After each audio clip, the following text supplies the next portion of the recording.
Today I have gone and got this stuff to do a DIY ring riser. I've seen this all over YouTube and stuff, and I've really liked it personally. And I've seen a couple car shows. So I went and got all the stuff, and I'll show you that, and then I'll put a parts list in too, so you can screenshot that. So I went ahead and got electrical tape, washers, and then I got 3 bolts. I'll put the measurements for those, and 3 1-inch spacers, and then 3 nylon washers. The total for all these was like 15 bucks, so it's not bad at all. So I also went ahead and my neighbor gave me black spray paint. He was nice enough, so thank you for that, Dan. And then a paper plate, because with these nylon spacers, they're white and they're really noticeable from the back of the car when you put them on. So I'm gonna go ahead and spray paint those black for hopefully a much cleaner look. I'm gonna go ahead and paint the first spacer. I'm just using black, like automotive spray paint, so should look way better.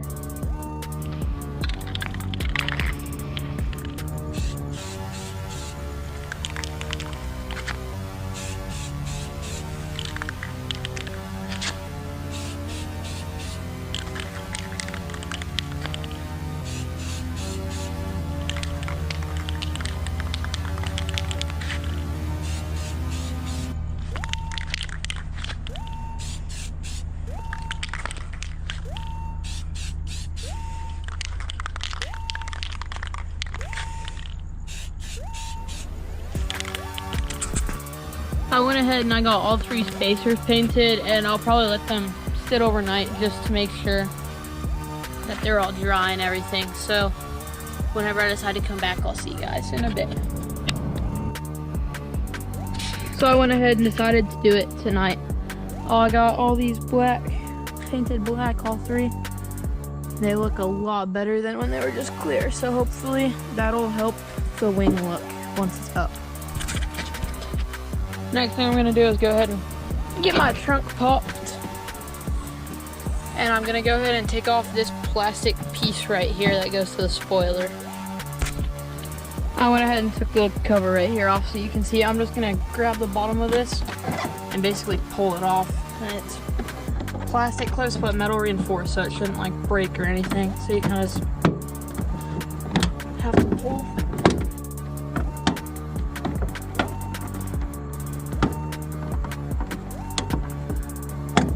There we go.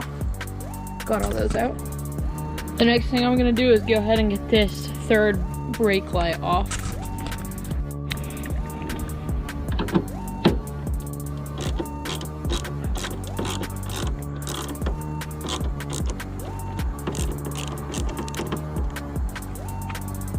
Get that one out, and then the second one.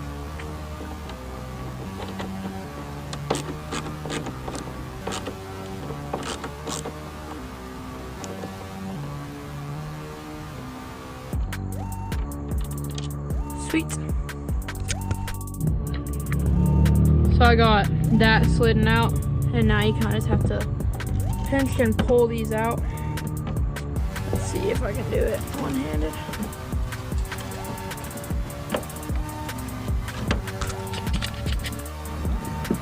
For this one, I went ahead and I just put this under and then pried that off. And then that one's just pinch and pull.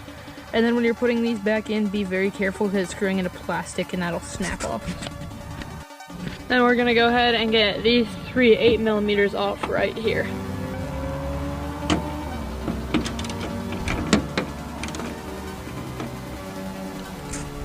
Also, when in the camera mode, I had to take these 4 bolts out from this side. And there was 2 over here and 2 over here, so get those out. For some reason, it went into picture mode for me taking the spoiler off. So right now it's done, but to take the spoiler off, you're just gonna grab this end and grab that end and straight up yank back towards you. Don't be scared of it, it's not gonna break. You just grab it and yank it back and it'll pop straight off. You could go ahead and use Dawn dish soap and water and scrub all this off. And I do car detailing, so I use Green Star. It's like kind of an all-purpose cleaner that I use for a lot of things. I went ahead and got some weatherproofing electrical tape.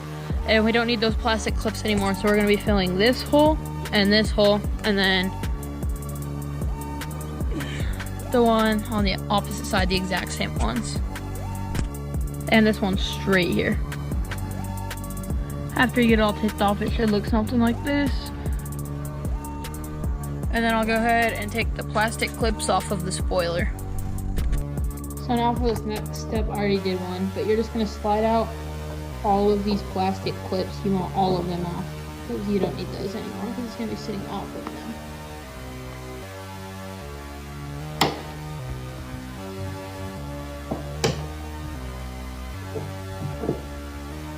Okay, now we got all of those plastic clips off, which means we're set. So now we're gonna take our bolt and then put a washer on, and then put a rubber washer on. And then a rubber washer, that's just to protect paint. And then on the other side, we're gonna put a spacer and then a metal washer. You can put another plastic one if you buy like these rubber ones, kind of, to protect the spoiler paint, but I don't really care about the spoiler paint. And we are going to go ahead and slide it straight through here. And then you're gonna have someone or yourself, if you can, hold this with your ratchet. And then you're gonna go on the top and put the third brake light wires back through, and then have the person holding this bolt it in. Got the first one in, and then I just have to do that to the other two. It was really simple. Just need a second person for it. Okay, so I went ahead and I got all of these 3 bolts on, and now I'm gonna have to push this side of the spoiler down so I can screw it back in with the black bolts I took out at the beginning. Okay, so you have to leave these 3 really loose and then kind of really yank it towards that side to get the bottom screw in, and then same thing on this side. And I could not get the top screw in. I'm sure you could if you tried hard enough. I just don't want to break my wing. So I got all those really loose, and now I'm gonna go ahead and fasten everything back up. Okay, so I was a little skeptical not being able to put that second bolt in, but I got these 2 bolted up really tight, and then I got the rest 3 bolted up, and I moved it, and it was sturdier than it started. So with the new bolt, it makes it really sturdy. And then I'll go ahead and throw this black piece back on, and then put the third blinker or third brake light back on. Okay, so I got this cover put back on for me. You guys probably won't have this, but no guarantees. Some people do put them on. Then I got the third brake light put back on. And as you can see, it sits up a lot further. I checked out. It is normal to not have the bottom one and to have that plugged off. And that black painting of the risers was the best decision, so definitely do that. And yeah, overall it just gives it a nice little lift, sticks off the car now instead of down like here. So yeah, definitely would recommend this. Do paint your spacers black though.